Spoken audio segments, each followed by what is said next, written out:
Welcome to the Diary of Dating Over 50 with Tanya R. Lewis, the hottest dating show on social media, hosted by the sassiest model of them all, Tanya R. Lewis. Are you 50 and single, dating or waiting to mingle? Be a guest on the Diary of Dating Over 50 with your host, Tanya R. Lewis.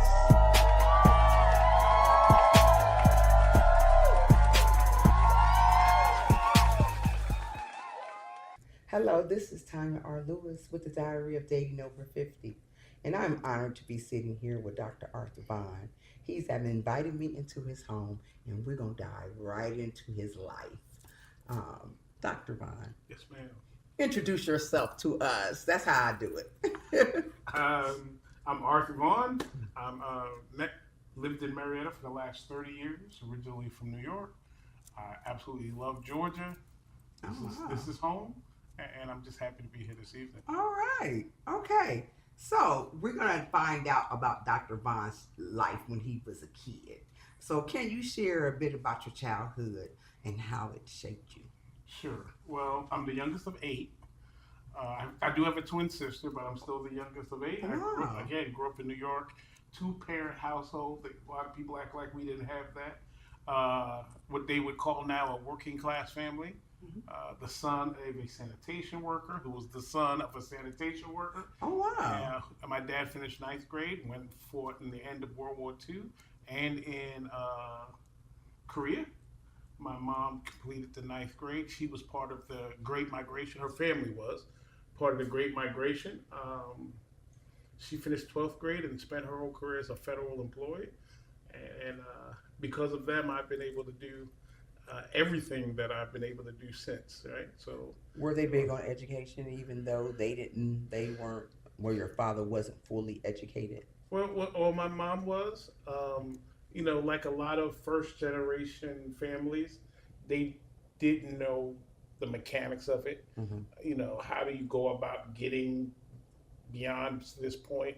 What does those next steps look like? What's required and why? Yes. So it's like a lot of first generation college students whose parents want them to do it, but you don't have that backdrop to understand the how to do it. Okay. So did you go outside, play in the dirt, or was you a kid that was curious with a book in your hand? I was a kid that spent most of his youth on an athletic field. Okay. I suck. I average at basketball at best. Baseball below average. Track and football. Yeah, that I excelled in that space. Did you play football in college? I ran track at Syracuse University. Okay. So wait a minute. You've been in Georgia. Did you come to Georgia after you finished college? I did. Okay, After I okay. finished undergraduate school at Syracuse, I worked on Wall Street for 3 years, and then I moved to Georgia to pursue my graduate education. Okay. So while we on the college thing, Okay. what led you to join the Alpha Phi Alpha fraternity, and how has that experience influenced your life and career today? Well, I will tell you the 2 things beyond my family that have probably made the biggest impact on my life is one, enrolling at Syracuse University Okay. and pledging Alpha Phi Alpha Fraternity Incorporated in the spring of 1990 on the campus of Syracuse University through the Delta Zeta chapter. I, I am one who doesn't diminish or criticize any of the other organizations, but Alpha fit for me. The leaders Yes. at Syracuse when I was there, black males, they were alphas. SGA presidents, student government leaders, people who were leading the campus as academically, right? Mm-hmm. They had great parties. I'm going to admit the Sigmas probably had the best ones. But my Sigma friends, y'all know that already. Okay. But they had really good parties, but the academic and the leadership, and probably the leadership more because I struggled academically through undergraduate. Did you? Oh, absolutely. What made you struggle? Girls. I came to Syracuse academically unprepared for college. Okay. I initially wasn't admitted to Syracuse, Mhm. and then because of my athletic gifts, I was admitted. The president has provisional people that he can admit, and I was You was admitted admitted based that on way. athletics. So, but inside of my doctoral dissertation is that transcript. I'll tell you, 2.3 to PhD. Okay. So, but I was academically and emotionally unprepared. Okay. For the So rigors of college. did the joining the fraternity, did that help you kind of get your stuff together and start getting more prepared? Absolutely. Well, Alpha in particular pushes academic excellence. Yes, right? I read that. So the people around me, they insisted, excuse me, that you could not be in this space and not be in those books. Okay. Absolutely. Okay. So is it true that like fraternities it's a whole different beast? It's a brotherhood because you just celebrated 35 years of being. Yeah. So I'm in two really well. I'm really in multiple brotherhoods, Okay. but two I'd like to highlight. First is we have an athletic brotherhood at Syracuse. Okay. We bleed orange. Dear friends, I go back. We spend time. We read the young people. We fellowship. We have that camaraderie in that space. All right. But then I also have the camaraderie within the fraternity. Yes, and just like any family, both of those brotherhoods, sometimes we disagree. Okay. And sometimes you get on each other's nerves, and sometimes you say what you gotta say, and then you go have a drink. Okay. So tell me something. Why were you hanging out with Morris Chestnut? Oh, I wasn't hanging with Morris. Okay, Chestnut. but you were in We the were same. both at the same. We both breathed the same air. Okay. At the Columbia Black Expo last week. Okay. He was a featured speaker on stage doing a chat, Mm-hmm. and I was there promoting two of my books, Okay. Survivor's Remorse, The Healing Power of Faith, and Through Her Eyes, One Family's Journey from Enslavement Through the Great Migration. Okay. Yeah. All right. So we're going to talk about those books, Okay. but we're going to get into the part where you had a heart transplant. Okay. Can you walk me through the experience and what it taught you? I know it's taught you resilience. So it taught me a lot of things. Okay. One of the things I like to emphasize when I talk about the transplant is God's grace and learning what favor is and how to deal with favor. I didn't know that before. Mm-hmm. I was an avid runner. I had just finished my 8th consecutive Peachtree Road Race, which is a 6.1 mile, 10K, 6.2, excuse me, 6.2, a yeah. 10K days before, and played a round of golf the next day. So that was a Thursday and a Friday in 2019. Went to hang out with the fellas Sunday, couldn't breathe, couldn't figure out what was wrong, went home. Monday went to the doctor. Doctor said, hey, I need you to see a cardiologist. I called a good friend of mine, Winston Gandy, who's one of the top black cardiologists in Georgia. Winston said, where's your wife? I was married at the time. Mm-hmm. I said, about 10 miles away. He said, call her. When she got there, Winston explained to me that if we don't get you in heart failure, if we don't get you a new heart, you won't be here in a month. Mm-hmm. I fell to my knees and cried and screamed that I wasn't ready to go. So that journey has taught me a lot of things, but one thing I always tell people I want to get them to redefine what it means to man up. A lot of times we would have went home and said, I must be just tired. It's been a long weekend. I'm glad you Let said me push that. through. Yes. We pay premiums every month. So if you don't feel right, go to the doctor, get a checkup, get a physical. We should get our annual physical anyway. Mm-hmm. I try to do it every year in March because it's the month of my birth. Mm-hmm. So I never have to wonder when was the last time I got a physical. Oh, is it March? Have I had one, right? Yes. So I encourage men to redefine man up. And man up can mean that I need to take care of myself. I need to show weakness. I need to make sure that I'm here for my children, grandchildren, and future generations, and not that I'm going to push myself till I fall over. Okay. Can you tell me that moment when that doctor told you that you will not survive without a heart? Walk me through those feelings that you had. I would say despair. Mm-hmm. I literally fell to my knees crying, yelling, I'm not ready to die. I'm not ready to die, and just tears, just uncontrollable tears, because I'm thinking I'm 50. I just celebrated my 50th birthday. Had 100 of my friends to a birthday party. My daughter, one's in high school, one's in college, one's in graduate school. Just wasn't ready. I was A like, lot it of just people hit you. depended on you too. A lot of people depended on me emotionally, Mhm. physically, and financially. Uh, and I just wasn't ready to go. I just felt like it was too early. I was too young. I had too much life to live for this to be the end. So walk us through the point of, okay, I found out I need a heart. Um, what is the steps that you took after that? So my physical health decompensated quickly, or I got weaker quickly.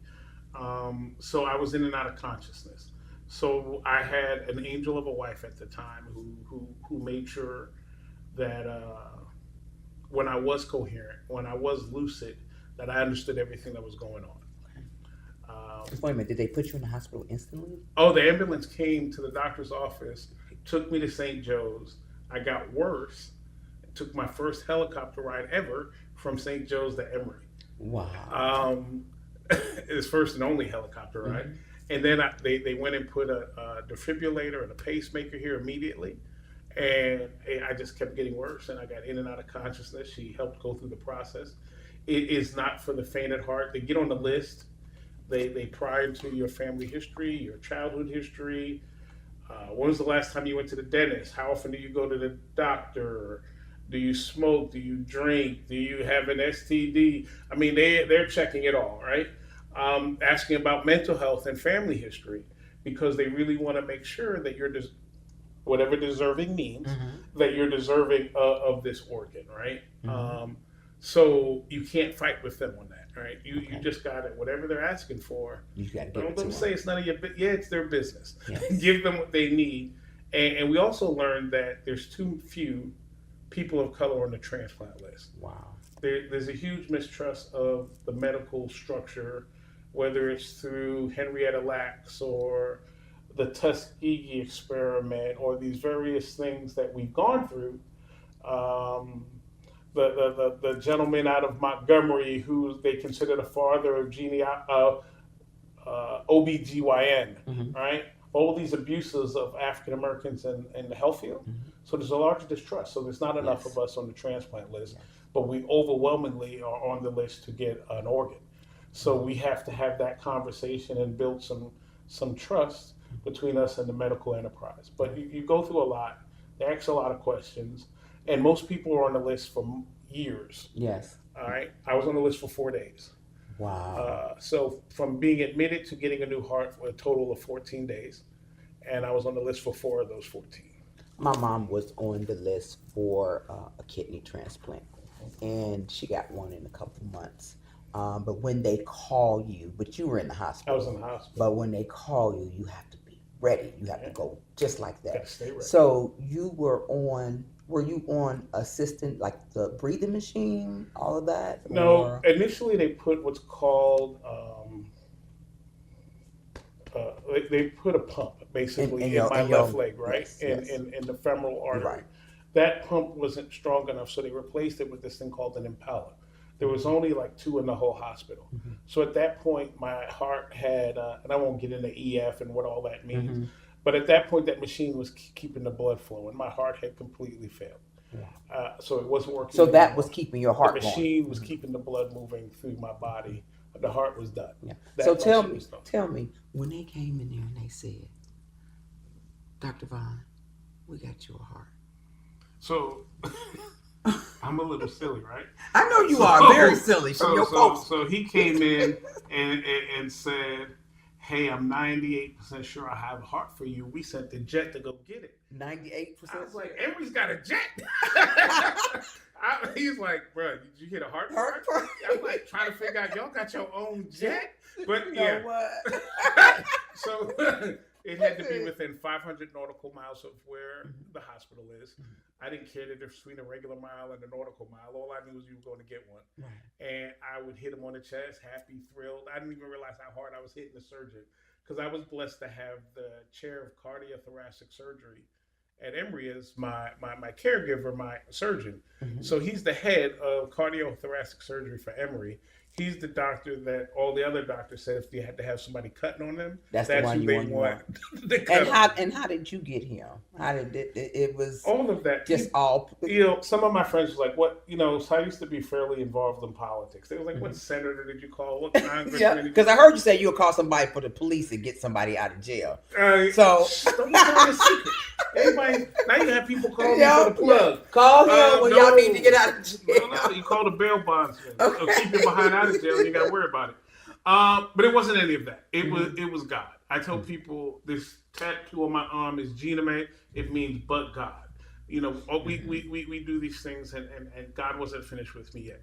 He wanted me to have a testimony. He wanted me to talk to men about men's health and save a black man's life, or mentor somebody who was walking in the wrong way, right, or doing something wrong. It was something left that I wasn't done, because many people who had giant cell myocarditis, which is what I had, they find Say out it again. What? giant cell myocarditis.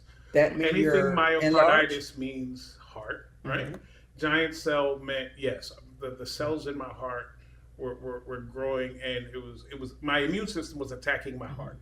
My immune system was attacking my native heart. Was this always, or No, it no. just all It's of a a sudden virus just that somehow entered my body, and through one of my travels, more than likely. overseas? Yeah, and because I went from healthy, and when you get giant cell, you get sick so quickly that most times they find out what you died from during autopsy. Okay. So I manned up, and when I didn't feel right, I went to the doctor. Mhm. If I had said, "Hey, I'm just gonna push it through," I'd have been like my West Indian friends. They said, "Him wake up dead." Him wake- So I would have died Yeah. driving behind the wheel of a car at work. It could have just Anywhere. came on, just like on Yeah. that just The happened, heart just would have like just that. failed. And Yeah. I would've So died. tell my viewers, Mhm. my brothers, and all men, don't put stuff off. Well, two things I would tell men, right? One is get your annual physical, right? Mm-hmm. Whatever month you're born in, make an appointment, get a checkup, do it annually. And two, listen to your body. Okay. If your body says rest. If something you know what's normal, if you don't feel normal, go to the doctor. Okay. Don't stay at home. You pay the premiums. Go to the doctor. That $25, $50 copay can save your life. Okay. Go to the doctor. So what side effects do you have walking around? Because my mother, wait a minute, when my mother had a kidney, when she would act up or say something crazy, I would always tell her, that's that man's kidney you got in there. He doing what he want to do. When she would get smart or something or say something crazy. Yeah. What side effects do you have? So, And you don't have to cry about me. I know. excuse me. The side effects are really from the medications. I take Yes. quite a few medications every day. Mm-hmm. I take medications related to immunosuppressants to make sure my body doesn't reject this. That's that $2,000 stuff, isn't it? Because my mother had to take it. So I'm blessed to have really good insurance. So I've never seen a bill for $2,000. Yeah, that medicine is about $2,000 or $3,000. Like today, I picked up my drugs. They cost me $11.62. Oh wow! Wow. So I don't. That medicine is. But I expensive. will tell you this process is challenging. Mhm. So I knew how to advocate for myself. My family knew how to advocate for me. So one of the things I like to do now is I can advocate for those who don't know how to advocate for themselves. Okay. So I think that's one of the reasons why God spared me. One of the many. Some of the side effects from the drugs I take, this process broke me. One day I woke up and doctor said, "Are you okay?" And I started screaming, I need help. I lost it completely. I was crying. I truly believe what I was screaming was, I need God. So side effects, I go see a therapist every Tuesday at 2:00. So I believe in therapy. I believe in getting help. I believe in talk therapy and other kinds of therapy. So I work with mental health therapy. It doesn't mean I'm broken or I'm less than. The same way somebody gets insulin because they have diabetes or aspirin because they have a headache, I seek therapy because I want my health to be right, right? Mm-hmm. Some of the other things is when you lay in a bed for a long time, your muscles atrophied or they weaken, they deteriorate. Mm-hmm. I used to call it Suge Vaughn. I was a big, strong guy, right? So I'm still working through muscle weakness in my legs and arms. But I think some bouts of depression, Yes. adjustment disorder, and things of that nature. And I share those stories because I've had friends. When I talk about it, they'll admit when it's the guys, when it's just us, and they'll say, "Hey, they suffer through some level of mental challenge, and they'll open up and talk about it because they feel like it's a safe space, and it is." Yes. So, do you ever feel, and probably therapy probably helped you with this, that heart may just stop working? I'm sure that is a thought at times because my mother used to always say, sometimes I feel like I'm gonna get up and my kidney's not gonna work anymore. When it first got transplanted, I would not get back into the hospital bed because Oh that no. bed represented, it was a symbol and an artifact of death for me. So when they wanted me to get in the bed, I'd sleep in the chair You next sleep to in the bed. chair? I refused to get in the bed because it represented death and it represented illness, and I didn't want to get back in there. There have been times over the last just short of 6 years now, it'll be 6 years in July. Yeah, then I've worried about, is this thing gonna just stop working? Am I gonna go to sleep and not wake up? Okay. Okay. But you find peace in Christ and in Yes. God. So You better if that say it. happens, Say it if louder. that happens, it's Absolutely. God's plan, not mine. So I found a certain level of peace in it. But but your mortality, facing it is always a challenge. Okay. Tell me, because my thoughts is, you are Arthur. Where did the inspiration from Survivor's Remorse? Tell me about that book. So when I was in the hospital, the senior pastor at Turner Chapel AME Church, Richard Richard Allen Bright Sr., he and the executive pastor, Pastor Don, would come see me almost regularly, along with Pastor Lynn, the care and comfort pastor. They would come in. They would come see me every day. Every day. Every day, Lynn was, I don't know if Lynn left. She was always there. I was really blessed between, you mentioned the fraternity and my Syracuse Orange. They We probably all had to bleed stop orange. people from coming to your They room, did. huh? Yeah. Yeah, Yeah. my Syracuse family, my fraternity family, other organizations, 100 Black Men, just people that knew me. I was really blessed to have a community and a tribe looking out for me, right? My University of Georgia family, so I had a really large community looking out for me. And one of my dear friends, Jasmine Bellamy, who I went to college with, Okay. Jasmine and I share a lot of things. We pledged the same semester. She's 2 years younger than me. We're dear friends. We both are married. We both got divorced. We share a lot. She's like my little sister, right? And she's also a minister. So Jasmine and I would talk, and between Reverend Don and Reverend Bright, Lynn, and Jasmine, we would talk about getting the story. How do I share that? How does my experience, this is post-transplant, how do I take my experience and help others? So the healing power of faith, Jasmine and I were texting and talking one night, and she came up with the name of the book. So the name of the book Survivor's is Remorse? Jasmine Bellamy. That's Okay. all jazz. Mm-hmm. The content, if you read it, there's usually a Bible scripture, and the story I tell after it is tied to that Bible scripture. Okay. So I was a way for me to, it's not about me at all. It's about how can those stories bless you. There's a story I always share, like you mentioned, Dr. Vaughn, right? So I'm in the hospital, everybody's calling me Dr. Vaughn. One night I couldn't properly clean myself, and the nurse I felt was ignoring me, like I wasn't there, and I lost it. I used every color, sentence enhancer and colorful metaphor I knew. But You just went off. I went off. Okay. But then everybody on the floor showed up. I got clean. They changed the linen. Never saw that nurse again.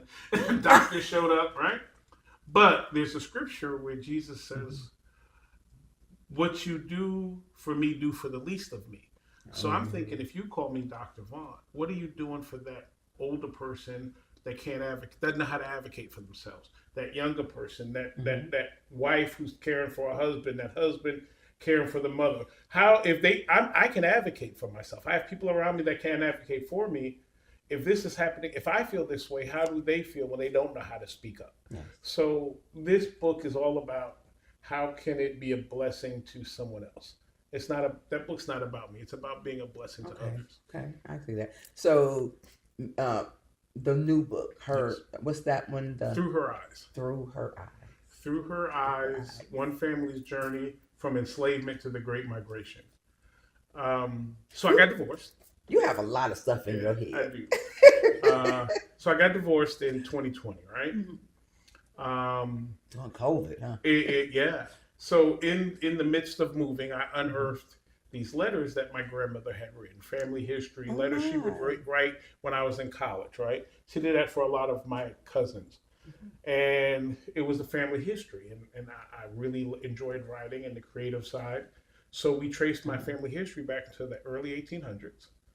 So I began writing its work of historical fiction, telling the family's history from enslavement through the Great Migration through the lens of the women who lived it. Okay. So many of our stories are male dominated and patriarchal.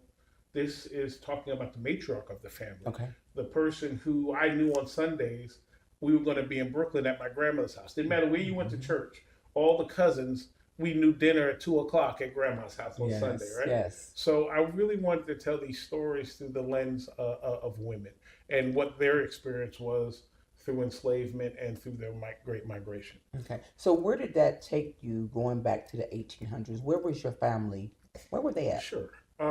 My oldest known African-American ancestor was sold into slavery in Charleston Bay in South Carolina. Was on a slave plantation in Union, South Carolina, which if you're familiar with Rock Hill, it's almost the borderline of North Carolina and South Carolina.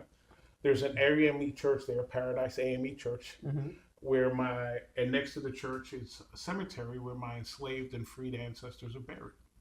And I've been to that cemetery a number of times. And then across town, which was like a 20-minute drive, there's a Presbyterian church where the enslaver is buried. And at one point, he owned all of that land. He was so wealthy that he helped fund the succession of South Carolina from the United States. And we have a copy of the pardon where the president pardoned him after the Civil War. Oh, my. All of that's in the book. I mean, I wish I had some information like that, to be able to go back. And I'm sure if I start digging, but to have your grandmother, because we wrote letters back then. It was nothing for them to put pen to paper. Now I don't know, pen and paper is gone forever, probably.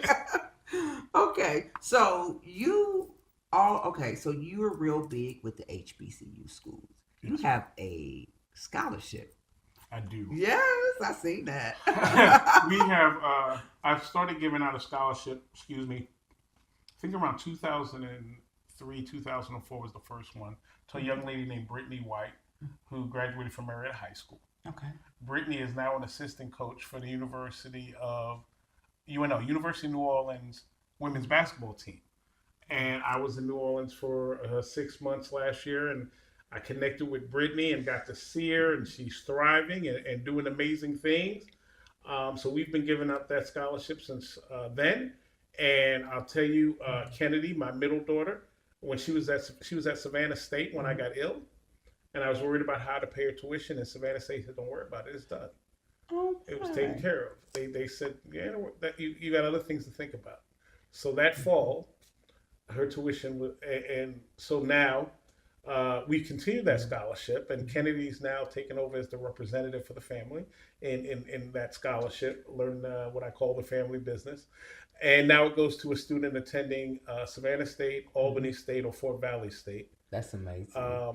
But it's a student like me, so you have to have below a 3.0 GPA. Okay. So it has to be a student that may not have... maybe a C average. A C average. Yes. Maybe they didn't blossom yet. But this money is going to help them get that opportunity to blossom. But you say that you were below average, but you deal with numbers.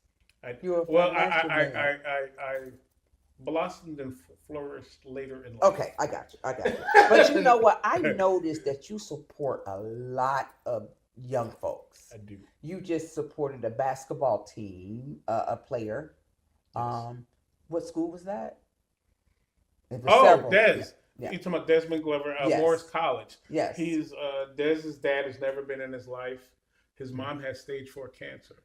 So for senior night, Dez didn't have anybody to walk out with him. He said, Doc, will you come out with me? And so on senior night, me and Dez walked the half court. He got his jersey. I know I was tearing up when I seen that. Yeah. Dez hit me up this week. He borrowed $30. Dez, I want my money back. Yes, if you watched it, you got to pay back so you can get them again. So I want him to pay it back through paying it forward, right? Yes. But yeah, so he and throughout the course of the last year, he's looked up to me for one reason or another. I'm someone he can talk to. So when he needed somebody to walk out with him, I didn't want the brother to walk out there by himself. So I walked out there with him. So you've been doing a lot this last 3 or 4 months. Yes, I was in his DM, y'all. That's how I got. I don't know how I see your book. Wait.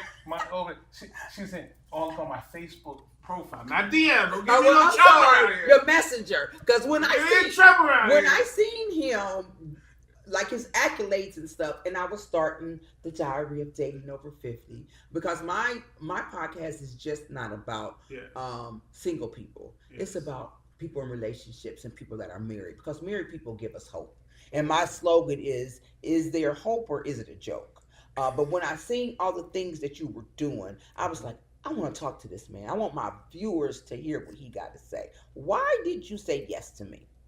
I know I have a way of getting what I want, but well, I did because I think again, God has given me another opportunity to share a message and to be something positive for someone else. Okay. Dr. King talked about I'll misquote it, but he talked about if he could do certain things, his life wouldn't be in vain.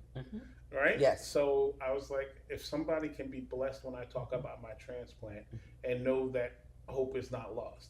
If somebody can say, hey, he's met an amazing woman after going through a divorce, I can too. Or a woman can say, I can meet a man that they like. I'll let somebody else determine if I'm amazing.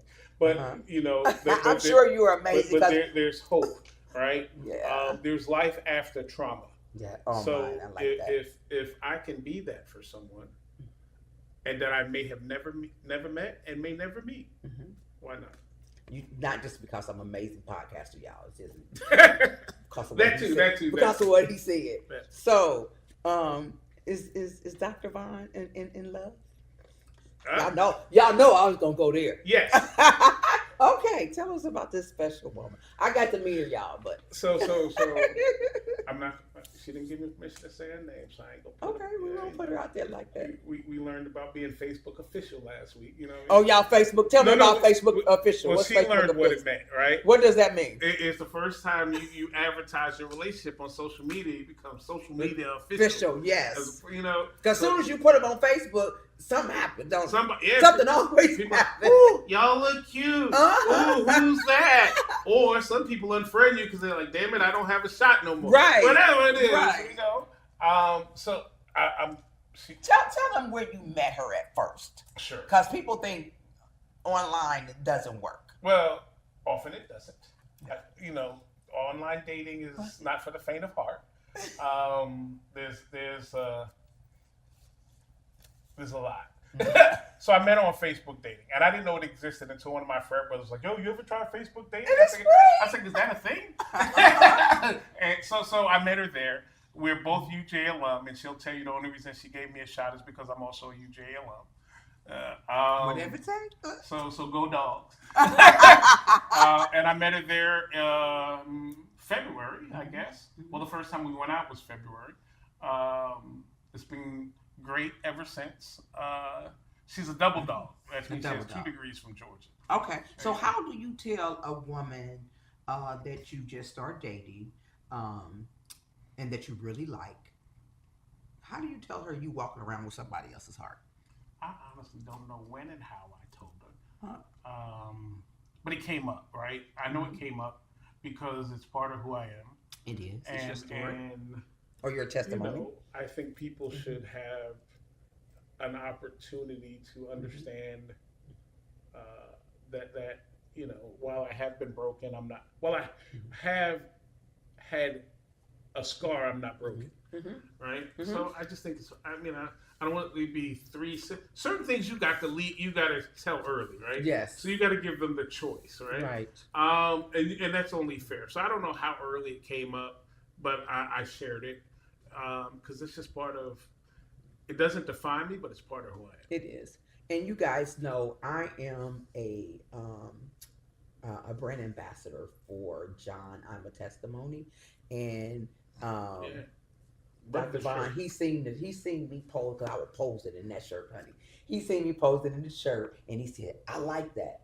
And thanks, John, who is I'm a testimony brand owner. He's the owner of the brand. He came and personally brought him some shirts and some other things. Yes, and I'm so thankful. I'm going to wear this shirt with pride. Because you. And when someone asks me what it means, that's an opportunity to say, "Hey, man up. Go see that. When was the last time you saw the doctor? Yes. Man up.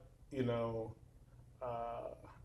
need to behave a certain way in your relationship. Man up, and take care of your kids. You don't have to, do the, whatever that is. Man up can apply to so many but we have things. to redefine it. Yes.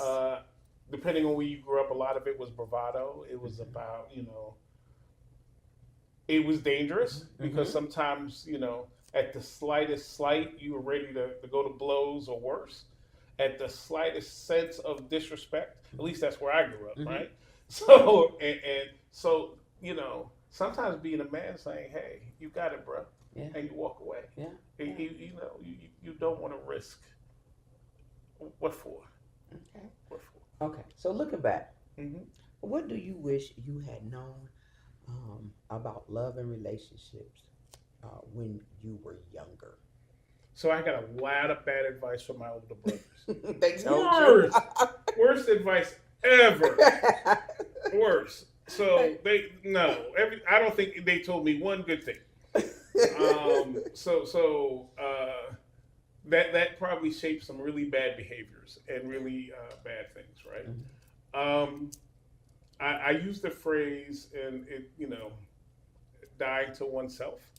I use that phrase a lot over the last 5 years.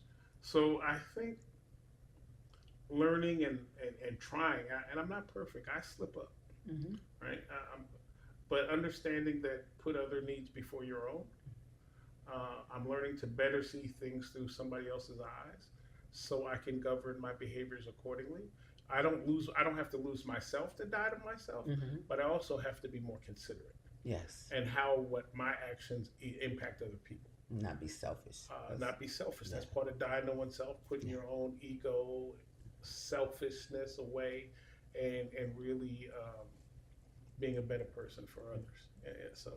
So with your experience with your heart transplant, your experience, how long were you married? 20 years. 20-year marriage. And because you've had the greatest support. There is no reason for you to do anything that's crazy outside of being a fool of a man. Because you've had to have your Million Man Brothers, your fraternity, with all of this, it's probably going to make you, whatever woman or this beautiful woman that's in your life now, she going to get the best side of you. My dear friend Rick, if he hadn't told already, he will probably tell her that she's getting a better version of me. All right? Because he said it before. Yes. So I would say it's a better version. Yes. Yes. Okay. Absolutely. Okay. So what, how do you envision your life partner supporting your journey on this heart journey? What would you want your partner to be? The things away from the family, been there, done that. Don't need another. that part of my life is winding down, right? My life's not winding down. So for me, it's supporting each other, Okay. right? So it can't be about me because that's unsustainable. Mhm. So sometimes I might want to eat something I shouldn't eat. Mm. Check me. Check you right back. I have an unhealthy relationship with Diet Coke. Put more water in my hand and less Diet Coke. Diet Coke, and remind me that I need to be here Mhm. and I need to do these things so I can see my eventual, I don't have any yet, Mhm. grandchildren and live as long as possible. So somebody that say, hey, look, babe, let's go for a walk. Mhm. Today we might walk a mile. Next week we might walk 3, but let's get up off this sofa and move. Yeah. So for me, that support comes in us doing it together because I don't want to grow by myself. So I Right. need her to walk with me, Yes. her to eat healthy with me. Mm-hmm. So we both can be here as long as possible. And somebody that is that safe space. Okay. I can quote her and say somebody that's my water in the desert or the Tylenol when my head hurts. So yeah, Okay. that would work. So you got this trophy for cooking. Yeah. Okay, y'all. Yeah. How do you cook? Do you cook healthy? Do you? I do. I use olive oil Mhm. when I cook. I use fresh vegetables that are in a cutting board. I'm going to chop them. I'm going to cook on the grill. Mhm. I don't fry food. Good. Yesterday we had it was grilled chicken. It was done on the grill with broccoli and a baked potato, baked sweet potato. But the sweet potato didn't have a bunch of brown sugar and a loaded of margarine or butter or anything like that. So eating better.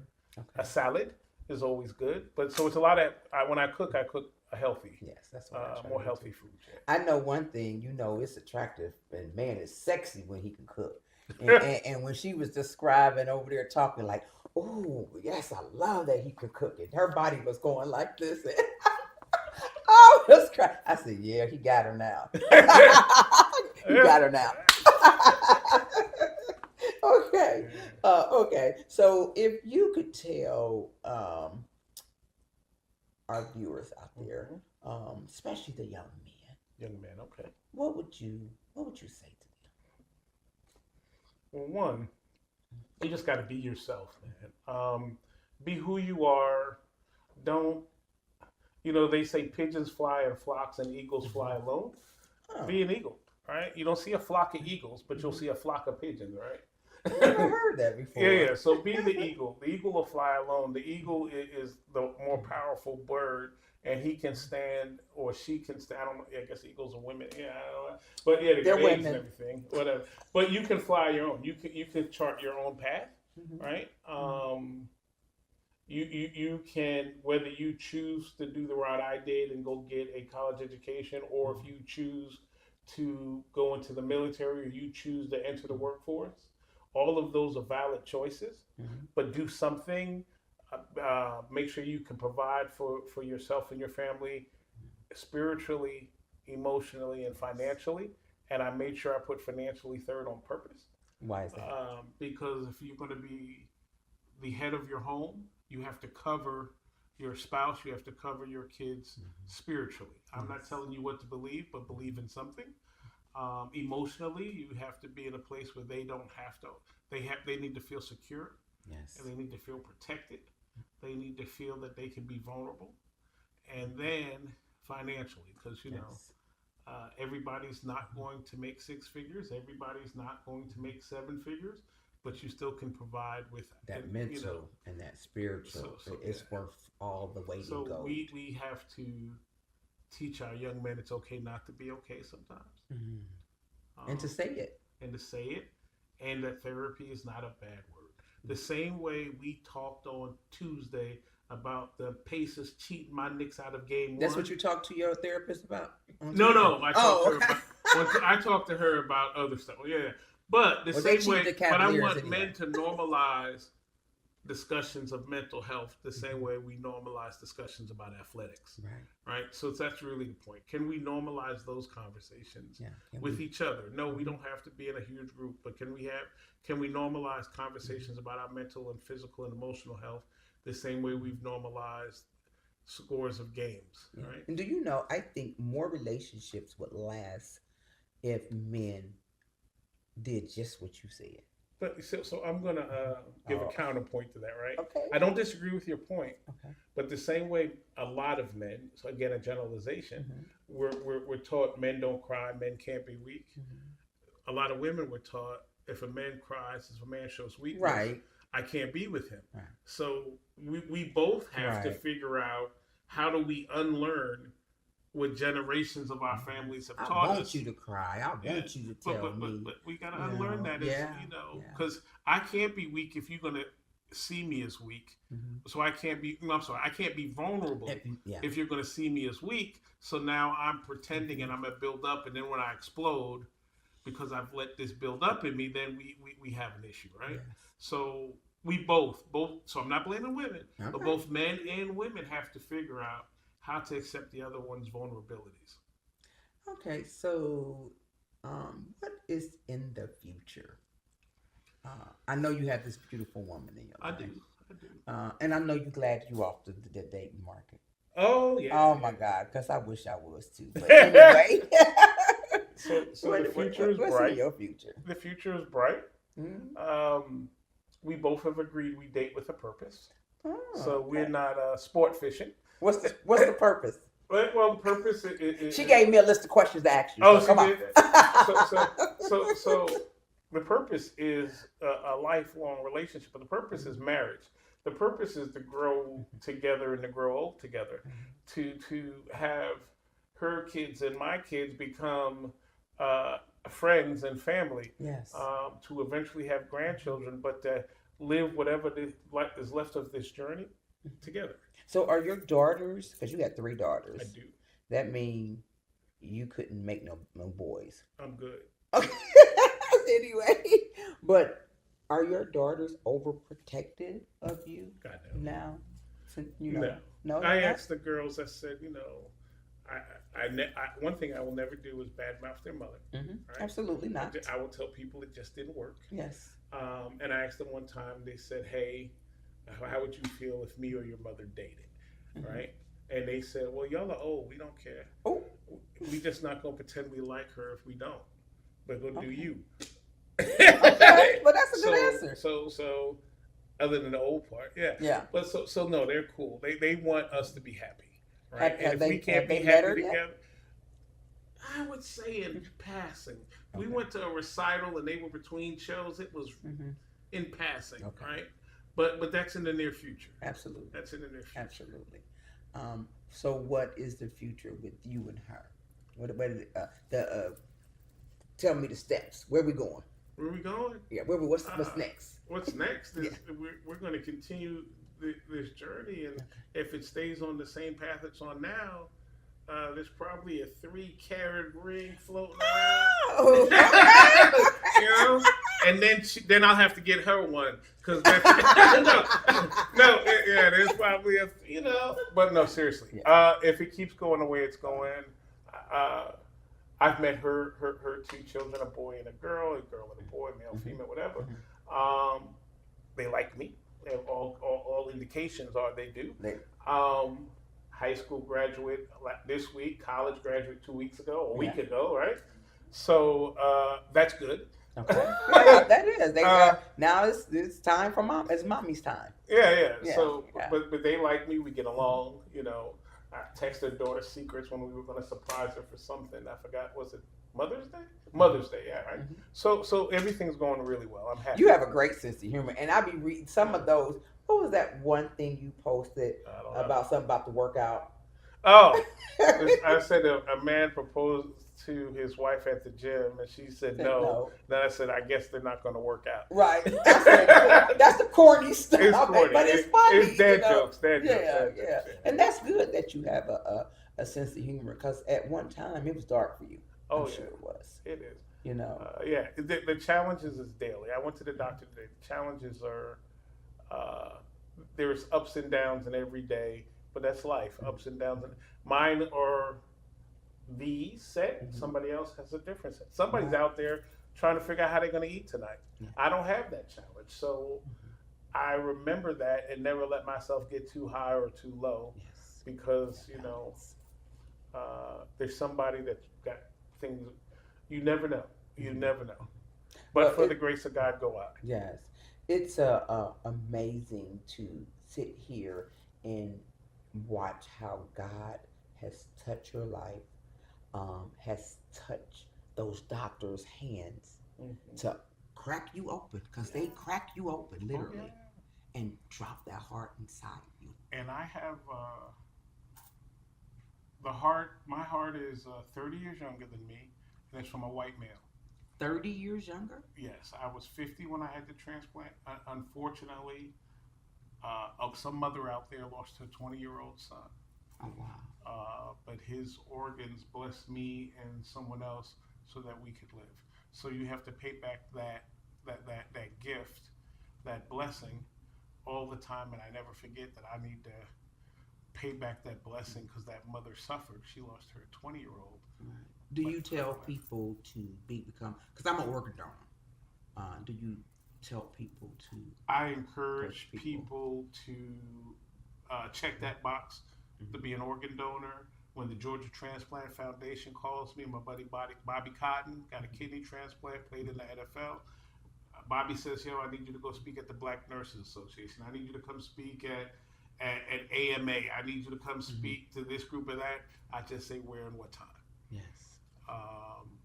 I did it with 100 black men all over the country. I talked to men about men's health and not only physical but mental health. So yeah, you call, I come. That's amazing, and that is so wonderful because you remember on a daily basis that you breathe and you breathe because of someone else. You know, that is when my mother had her kidneys. I think her kidney lasted for like 30 years until she passed, but it was still working. You know, I am so grateful to know that you were able to put on the list because back a few years ago, because of man of color, you might not have never got on that list. Absolutely. And the technology, they told me 10 to 15 years ago, the technology that kept me alive didn't exist. The Impala they put in my leg didn't exist 20 years ago. So the things that they were able to do, those gifted hands, some of those things didn't exist. And my doctor happened to be, we're going through this whole immigration thing. He is a Cuban immigrant, is the gentleman that went to medical school at Duke and was the cardiothoracic surgeon that operated on me.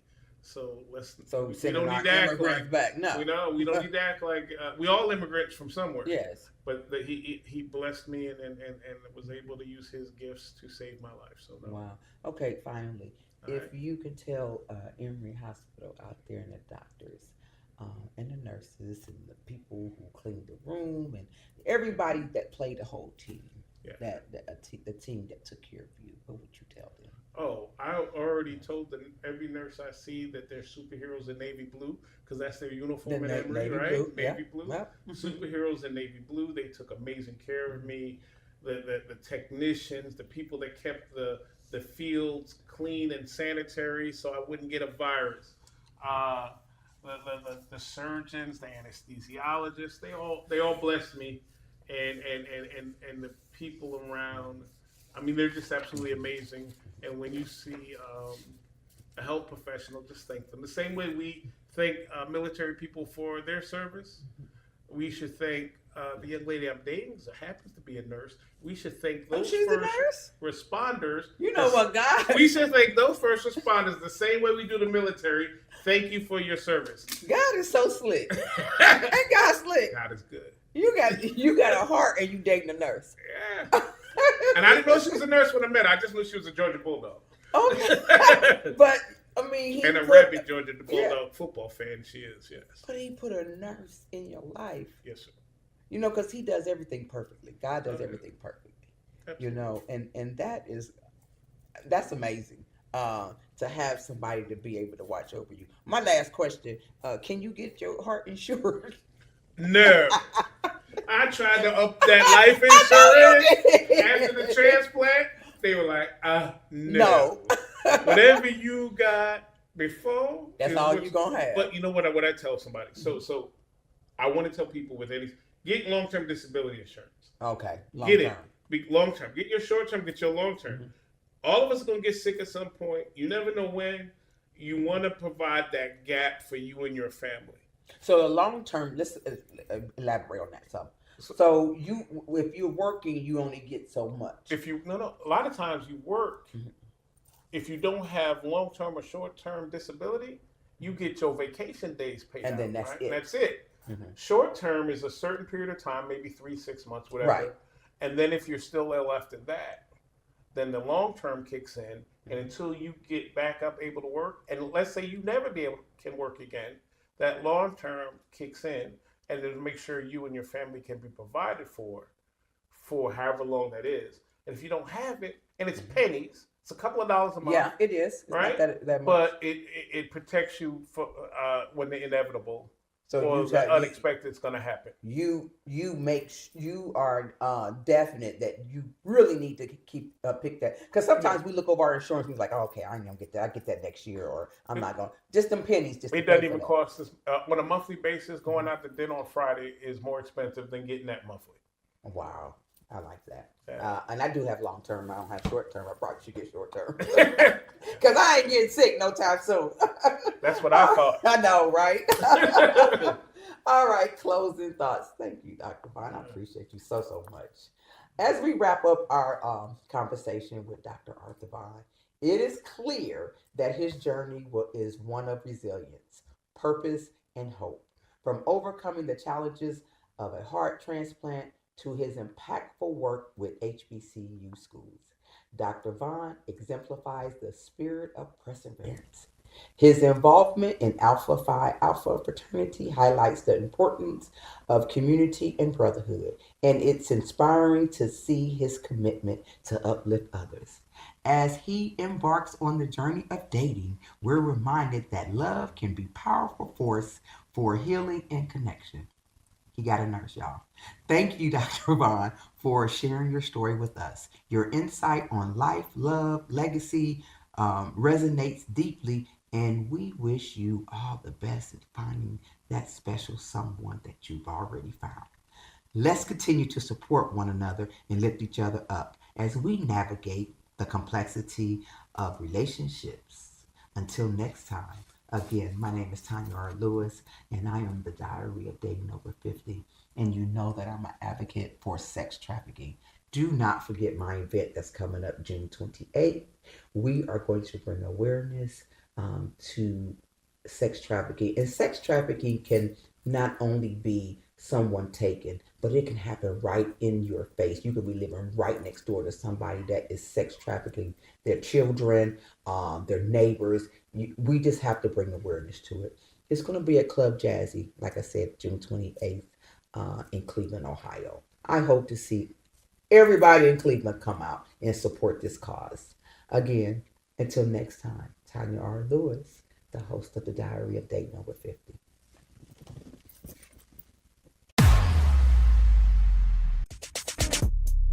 The hottest dating show on social media, hosted by the sassiest model of them all, Tanya R. Lewis. Are you 50 and single, dating, or waiting to mingle? Be a guest on the Diary of Dating Over 50 with your host, Tanya R. Lewis.